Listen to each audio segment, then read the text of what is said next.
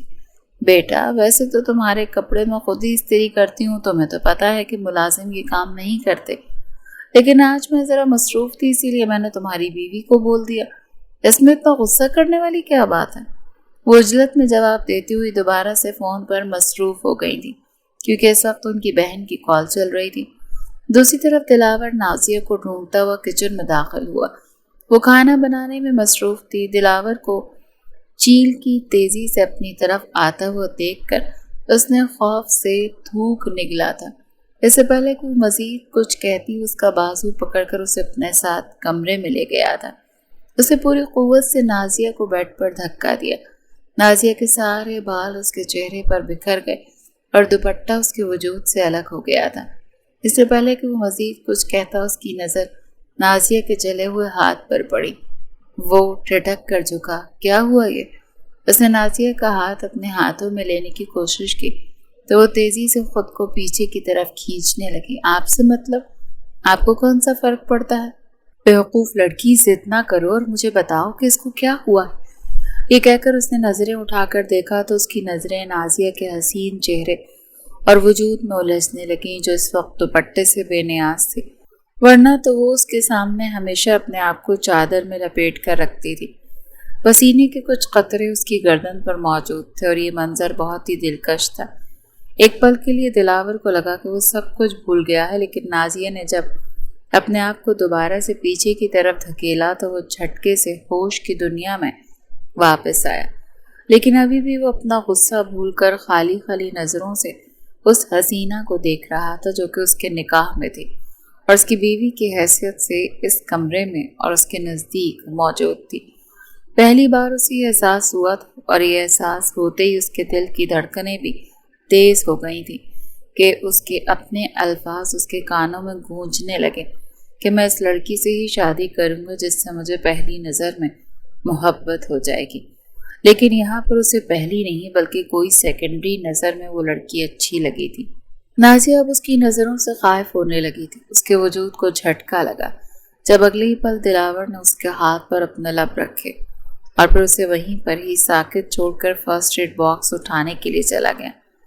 میں نے تمہیں 1000 بار سمجھایا ہی ہوں لاپرواہی سے کام نہ کیا کرو، لیکن تم ہو کہ جسے میری کوئی بھی بات سمجھ میں ہی نہیں آتی۔ اور ہلکے پھلکے انداز میں اس کو ڈانٹ رہا تھا۔ نازیہ اس کے آنے تک دوپٹے کو فوراً سے اپنے ارد گرد پھیلا کر بیٹھ گئی۔ دلاور نے گہری سانس خارج کی۔ اس کا دل کر رہا تھا کہ وہ یہ منظر دوبارہ سے دیکھے، لیکن وہ اس سے بولتے ہوئے تھوڑا سا ہچکچا رہا تھا۔ اب تک ان دونوں کے درمیان تعلقات اس طرح سے ٹھیک نہیں ہوئے تھے۔ اب دوبارہ تم اس وقت تک کچن میں قدم نہیں رکھو گی جب تک تمہارا ہاتھ ٹھیک نہیں ہو جاتا۔ اور ہاں، ایک اور بات، اگر دوبارہ غلطی سے میری شرٹ جل جائے تو مہربانی کر کے مجھے بتا دیا کرو، میں غصہ نہیں کروں گا۔ آج بھی تمہاری بے وقوفی کی وجہ سے مجھے بہت ہی زیادہ شرمندگی اٹھانی پڑی ہے۔ نازیہ نے اپنی گردن جھکا لی۔ اسے اپنی غلطی کا احساس ہو رہا تھا۔ آئی ایم ریئلی سوری، اس نے نرم لہجے میں کہا اور پھر اگلے ہی پل وہ کمرے سے باہر نکل گئی۔ دلاور کافی دیر تک کمرے کے بند دروازے کو گھورتا رہا۔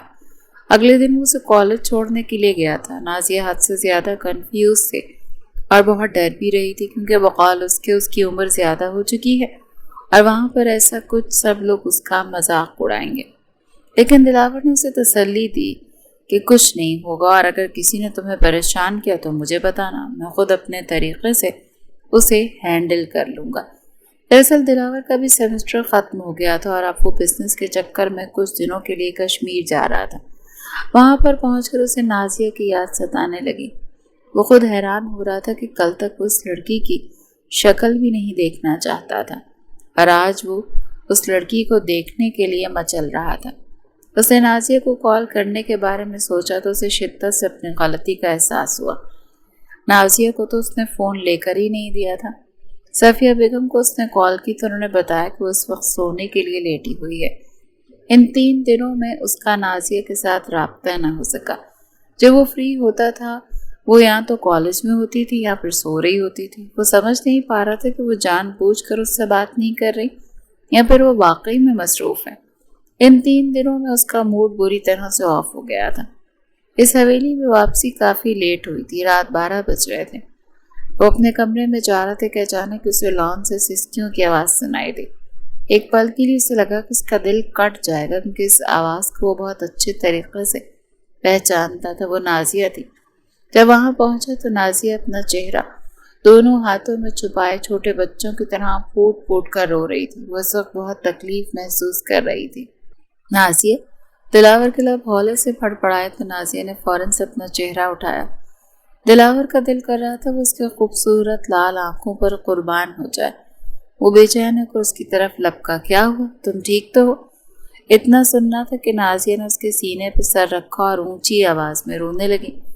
اس دوران وہ پیار سے اس کی کمر کو تھپک رہا تھا اور اس کو تسلی دے رہا تھا۔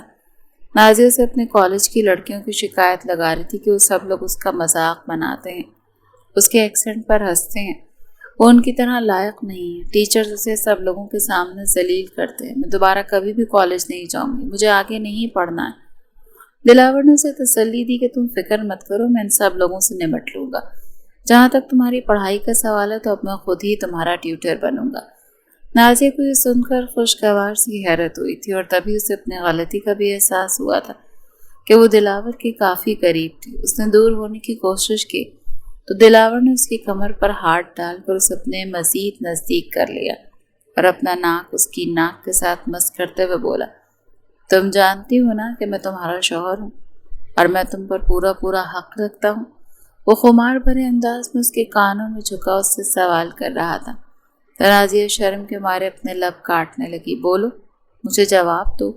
دلاور کی آواز دوبارہ سے گونجی تو وہ ہاں میں گردن ہلانے لگی۔ لیکن آپ نے خود ہی تو کہا تھا کہ ہم دونوں کے درمیان ایسا کچھ بھی نہیں ہوگا۔ یہ یاد آتے وہ تیزی سے اس سے دور ہو کر بیٹھ گئی۔ دلاور اس وقت کو پچھتا رہا تھا جب اس نے یہ الفاظ ادا کیے تھے، کیونکہ اب اسے اس لڑکی سے شدید قسم کی محبت ہو گئی تھی۔ اس لڑکی کی معصومیت، اس کا حسن اور سب سے بڑھ کر یہ کہ اس کا انداز، سب لوگ دلاور کے دل میں نقش کر چکے تھے۔ اس نے بے چینی سے اپنے بالوں میں کھجلی کی اور شرمندگی سے بولا، اس رات ہم دونوں کے درمیان جو کچھ بھی ہوا میں اس پر معذرت خواہ ہوں۔ نازیہ کا اتنی جلدی اسے معاف کرنے کا کوئی ارادہ نہیں تھا، کیونکہ اسے وہ رات کبھی نہیں بھولتی تھی اور اب تو ویسے بھی وہ اپنے مقصد میں کامیاب ہو گئی تھی۔ دلاور اس سے محبت کرنے لگا تھا۔ اس نے اپنے لہجے کو نارمل بنایا اور دو ٹوک لہجے میں بولی، ابھی مجھے اس رشتے کو سمجھنے کے لیے تھوڑا سا وقت چاہیے۔ اس نے یہ صرف اور صرف دلاور کو تنگ کرنے کے لیے کہا تھا، ورنہ دل میں تو لڈو پھوٹ رہے تھے کہ ایک گبرو نوجوان اس کے پیار میں گرفتار ہو گیا۔ وہ خود کو دنیا کی خوش قسمت ترین لڑکی تصور کر رہی تھی۔ دلاور بھی اس کی چالاکی کو سمجھ گیا تھا۔ اگر وہ چاہتا تو اس کے ساتھ زبردستی کر سکتا تھا، لیکن وہ اسے اس کی مرضی سے حاصل کرنا چاہتا تھا، اسی لیے اس نے نازیہ کے ان الفاظ پر اپنا سر جھکا دیا تھا۔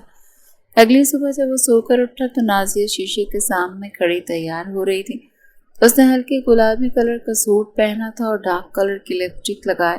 وہ واقعی میں بہت حسین لگ رہی تھی۔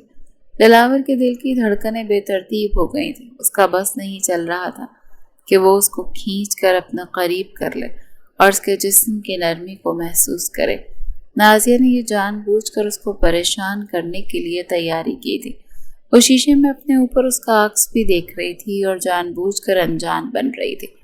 تیاری پوری ہونے کے بعد وہ سائڈ سے نکلنے لگی تو دلاور نے اس کا ہاتھ پکڑ کر اسے ایک جھٹکے سے اپنی جانب کھینچا تو وہ توازن برقرار نہ رکھ سکی اور دلاور کے اوپر جا گری۔ اس دوران دلاور نے اس کے نرم سینے کو اپنی گرفت میں لیا اور اس کو ہلکا سا دباتے ہوئے دل فریب لہجے میں بولا، جتنا پریشان کرنا ہے کرو، بہت جلد میرا بھی وقت آئے گا اور تب میں تم سے سارے بدلے چن چن کر لوں گا۔ نازیہ تو اس کے ہاتھوں کے لمس کی تپش کو محسوس کر کے ہی شرم سے پانی پانی ہو گئی تھی۔ چھوڑے مجھے، یہ کیا کر رہے ہیں؟ آپ نے مجھ سے وعدہ کیا تھا، وہ گڑبڑاتے ہوئے لہجے میں بولی تو دلاور نے اسے آزاد کر دیا۔ آپ بہت ہی بے شرم انسان ہیں۔ یہ سن کر دلاور نے کاندھے اچکا دیے۔ ابھی تم نے دیکھا ہی کیا ہے میرے حسن کی ملکہ، ابھی تو یہ ٹریلر بھی نہیں، تم ایک بار ذہنی طور پر تیار ہو جاؤ، پھر تمہیں پہلے ٹریلر دکھاؤں گا اور پھر اس کے بعد ساری فلم۔ یہ کہہ کر اس نے بائیں آنکھ ونک کی۔ خیر، آج تم بہت پیاری لگ رہی ہو۔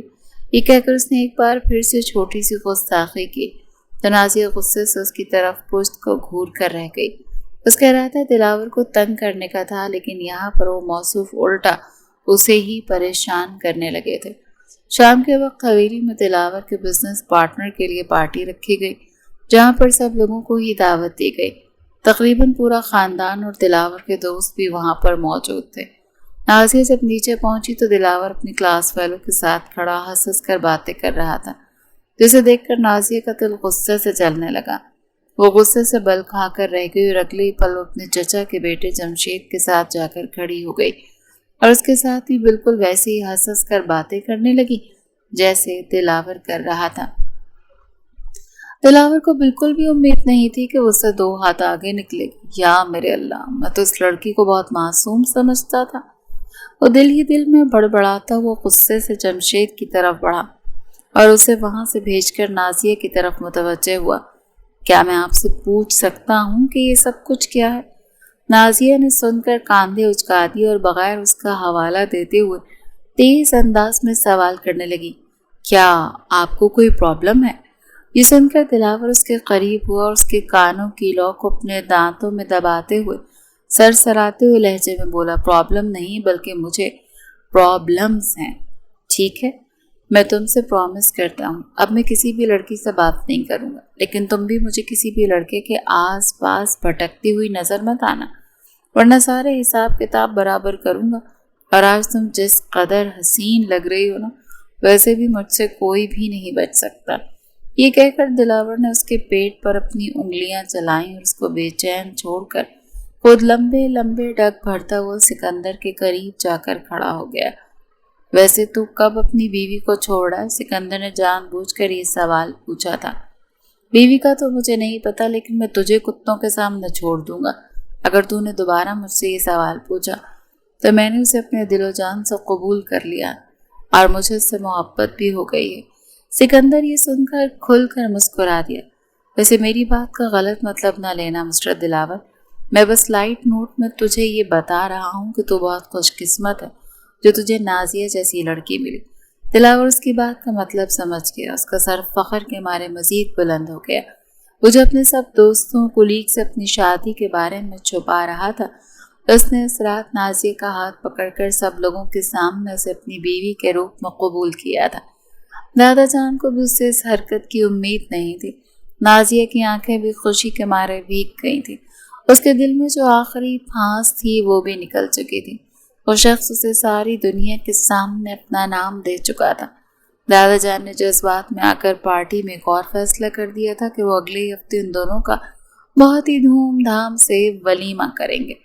نازیہ جانتی تھی کہ ولیمے کے لیے ان دونوں کے درمیان ازدواجی تعلق کا ہونا ضروری ہے، اور اب اس چیز نے ہی اس حد سے زیادہ کنفیوز کر دیا تھا۔ اس رات دلاور نے اسے کمرے میں آنے کے لیے کہا تھا، لیکن وہ جان بوجھ کر اپنی فیمیل کزنز کے کمرے میں جا کر سو گئی۔ دلاور بے چینی سے اس کا انتظار کرتا رہ گیا، لیکن وہ کافی دیر تک نہ آئی تو اسے ڈھونڈنے کے لیے نکلا۔ اب سارے کمروں میں تو وہ الگ الگ چیک نہیں کر سکتا تھا، ورنہ سب لوگ اس کا مذاق بناتے۔ مرتا کیا نہ کرتا کہ وہ دوبارہ سے کمرے سے واپس چلا گیا، لیکن دل ہی دل میں نازیہ سے بدلہ لینے کے لیے اس نے پوری پلاننگ کر لی تھی۔ اس رات نازیہ کو بھی ٹھیک طرح سے نیند نہیں آئی۔ دلاور کی میٹھی میٹھی نظریں اسے ابھی تک اپنے وجود کے آر پار ہوتی ہوئی محسوس ہو رہی تھی۔ پھر اس کے ہاتھوں کا نرم سا لمس نازیہ کو جب یاد آیا تو اس نے بے اختیار اپنے سینے کو پکڑ لیا اور ہلکا سا مسلنے لگی۔ وہ شخص اسے پاگل کر لینے کی صلاحیت رکھتا تھا۔ اگلی صبح وہ دبے پاؤں اپنے کمرے میں گئی تاکہ ڈریس نکال کر فریش ہو سکے۔ اس سے پہلے کہ وہ واش روم جاتی، دلاور نے اس کی کمر پر ہاتھ ڈالا اور اسے اپنے کاندھوں پر اٹھا کر بیڈ کی طرف بڑھ گیا۔ اس نے بہت آہستگی سے نازیہ کو لٹایا اور خود اس پر سایہ فگن ہو گیا۔ ابھی اور اسی وقت اپنے آپ کو ذہنی طور پر تیار کر لو چھوٹی لڑکی، مجھ سے اب مزید انتظار نہیں ہو رہا۔ یہ سن کر نازیہ نے زور و شور سے نفی میں گردن ہلا دی۔ تمہیں مجھے اس حال میں دیکھ کر مزہ آ رہا ہے نا؟ وہ جذباتی ہوتے ہوئے بولا تو نازیہ بھی ایک دم سے جذباتی ہو گئی اور تیزی سے نفی میں سر ہلانے لگی۔ تو پھر مجھے خود کو چھونے کی اجازت دے دو۔